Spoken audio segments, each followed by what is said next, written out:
It is instantly, but bit by bit, if you want. It's like throwing out a snake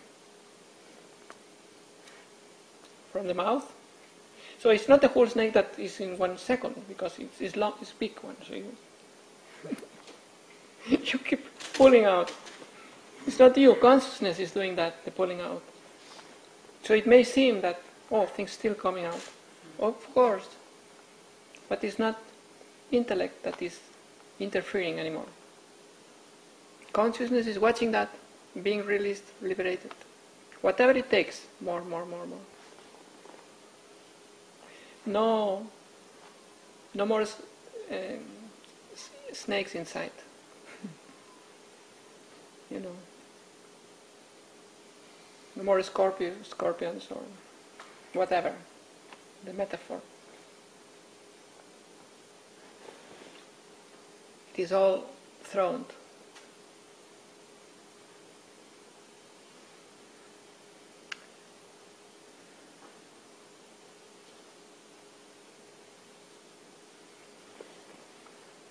So the most difficult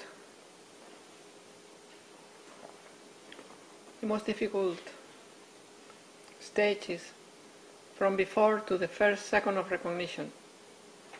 That's the most difficult, because we are talking blah blah blah theoretically until you recognize your natural state, even for a second. Your state before, prior, below thoughts, experiences. What's going on moment by moment, the ground of your being. You recognize that. That's big hallelujah. You see? Then, second stage, difficult, is to return to that again and again. That second thing difficult, but it's easier than the first one.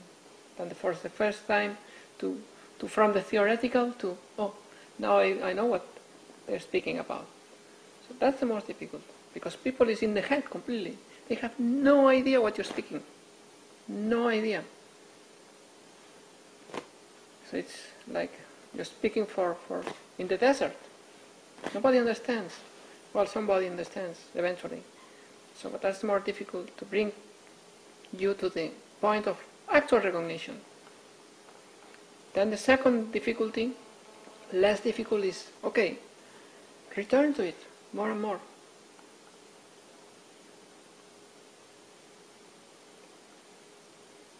So you can trust it.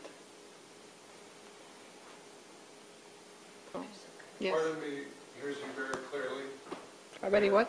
Part of me hears you very clearly, and part of me is just like sludge, and so there's a contradiction inside as I listen.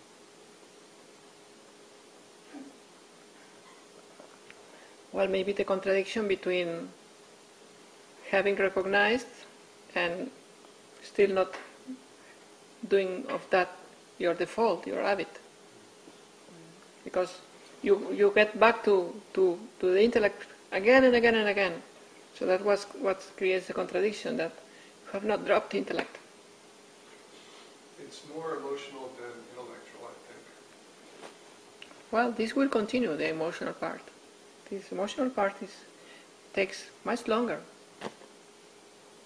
As I said right now, a moment ago, I said stuff keeps happening, coming up from whatever memories.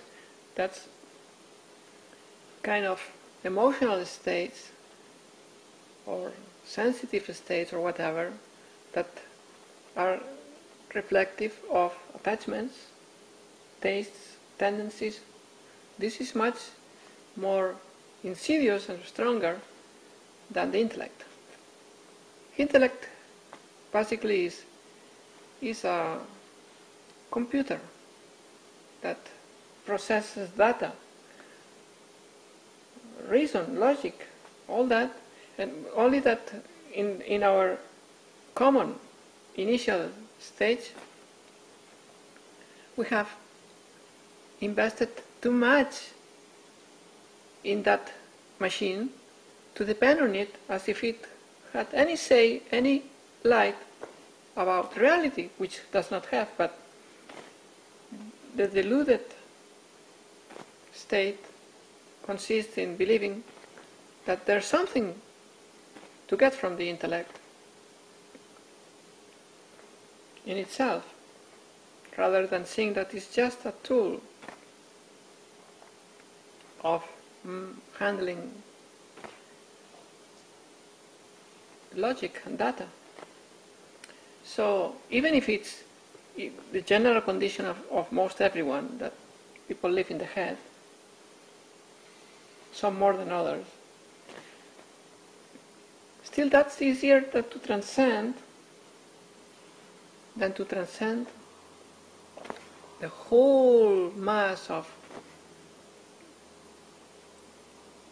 attachments and aversions. That's much more heavier. And many awakened, quote marks, people, persons, or people that have transcended intellect, they are stuck, not stuck, but still, in the stage or in the path of releasing all that mass of accumulated tendencies, attachments, and aversions. So actually it is rather exceptional that all that gets purified too. It's rather exceptional.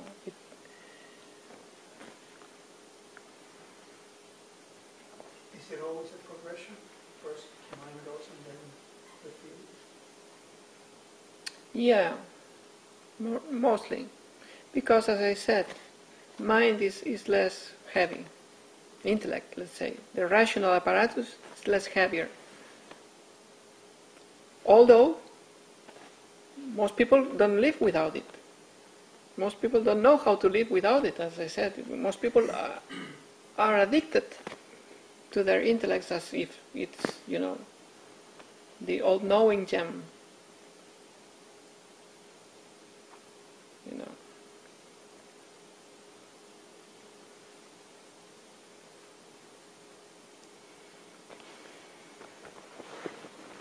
Well, I should say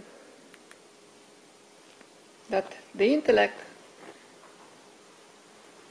not only creates the addiction of, or involves the addiction of philosophical understanding. Not only that, many people do not have that, because it is not in their tendencies. The philosophical higher layer or level of the intellect. But what is common for everyone in their addiction to the intellect, it's labeling function,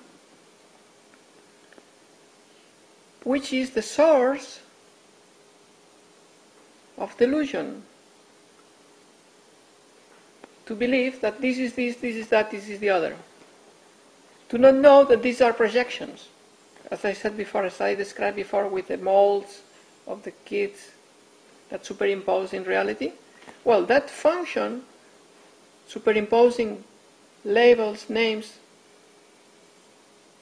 and descriptions to reality, is what the intellect does for everyone, even in those cases that they are not philosophers or interested in higher understanding or whatever.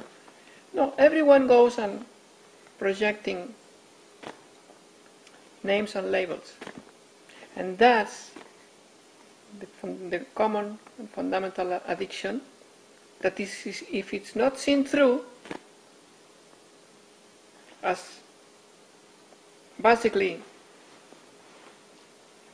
false, basically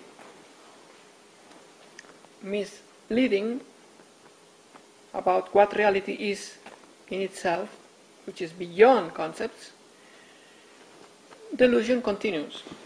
So, getting liberated from that is what I'm talking about.